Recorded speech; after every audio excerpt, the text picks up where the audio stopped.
You ever felt so undervalued at work that your name basically becomes a meme in the break room? Well, today we are diving into a story of corporate strategy that is so brilliant, so meticulous, it is basically a masterclass in revenge. And this isn't just about getting even, you know? It's about completely rewriting the rules of the game. And that, right there, is our protagonist, Jessica Morgan. That one line, it tells you absolutely everything you need to know about her world.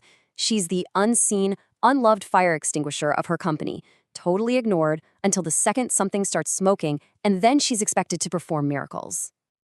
So, how in the world did she go from being a meme to the master of the entire game? Well, our explainer today is going to walk you through the 6 key moves in her corporate chess match. All right, let's get into it, starting with how our hero, Jessica, got that, well, let's call it a unique nickname. Okay, first, we need to really understand the board here. Jessica is the head of compliance. Now, that's a role that is absolutely critical, but almost always taken for granted until, a crisis hits. She's the foundation of the whole building, but everyone's way more focused on the fancy new wallpaper. Yeah, that nickname, it really says it all. She spends a solid decade writing the protocols that keep the company from getting sued into a crater, and what's her reward?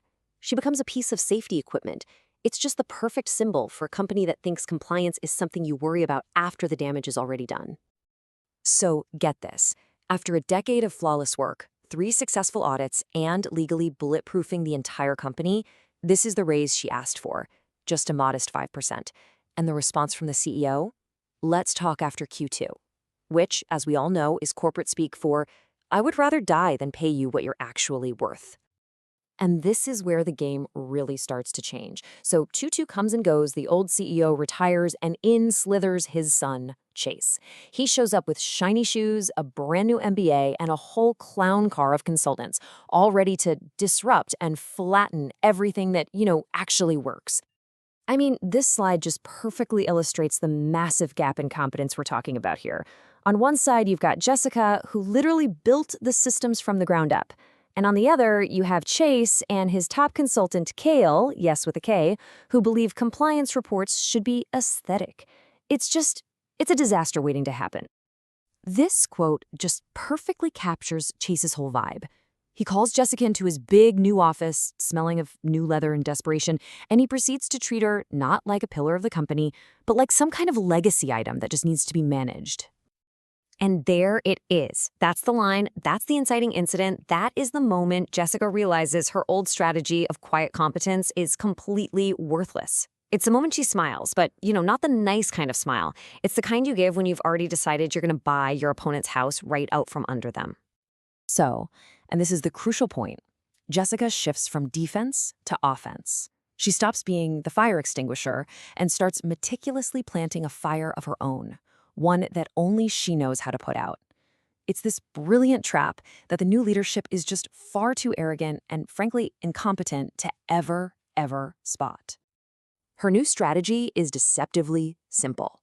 She stops doing all the extra work, the invisible labor that plugged all the gaps.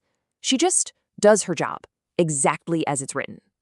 And while Chase is off watching YouTube videos about visionary founders, Jessica is deep in the archives reviewing every single master service agreement, or MSA. These are the big, foundational contracts that legally define the rules with every single major client. And here it is, her masterstroke. One single sentence, tucked deep inside Appendix C, Bullet 7, of the Master Service Agreement template. It's not bolded, it's not highlighted, it's just a quiet, legally binding kill switch. She didn't just write a clause, she wrote the terms of their surrender. Now, with the trap set, all Jessica has to do is wait. And you know what? She doesn't have to wait very long. Because while Chase and Kale are busy painting the Titanic lavender and calling it innovation, they start hitting icebergs. Big ones. The failures they just build so quickly. First, Kale removes a punitive patch audit because, it slowed things down. A week later, encryption breaks. Then a huge healthcare client needs documentation that Kale's new aesthetic system can't produce. Then, a vendor of a vendor has a breach. It's just this predictable, cascading failure caused entirely by their own arrogance. So what happens when things go wrong? Well, people get nervous, and they start looking for that institutional knowledge they took for granted.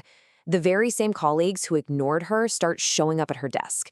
The CTO, the sales team, even legal.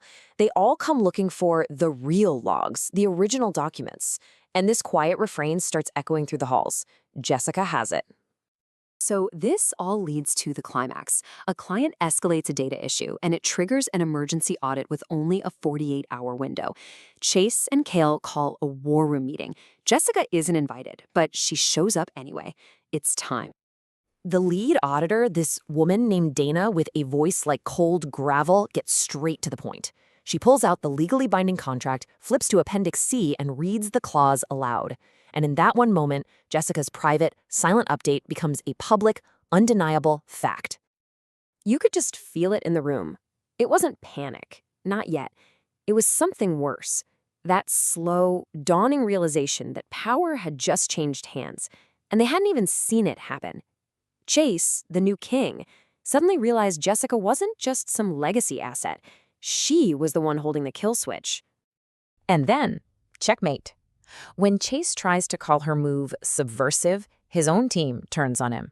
The CTO, legal, even the VP of sales, they all line up right behind Jessica. And they don't just support her, they state, for the record, that this entire mess is a result of cutting her out of the loop. So what happens after the king has been toppled in his own boardroom? Well, the aftermath is swift, it's surgical, and it's a testament to Jessica's complete and total victory. The official company email really says it all. Chase, whose value was all title and perception, is demoted to some meaningless role, a polite exile. And Jessica? Her actual value is finally recognized. She's promoted to Chief Risk Officer, reporting directly to the CEO. She's no longer the fire extinguisher, she is officially the entire foundation. But here is the final brilliant move. This is the ultimate statement on her true value. The board offers her this big salary bump. She turns it down. Instead, she requests and receives that 5% she was initially denied. Not in salary, in company equity. She didn't just want a raise, she wanted ownership, a stake in the very foundation she'd been protecting all along. And this, right here, is the ultimate takeaway from Jessica's masterclass. It's a lesson in institutional knowledge, in the massive gap between perceived value and actual value. But most of all, it proves that in the game of corporate chess, true power doesn't always come from a fancy title or a loud voice. Sometimes it's just quietly written into the fine print, waiting for the right moment to be claimed.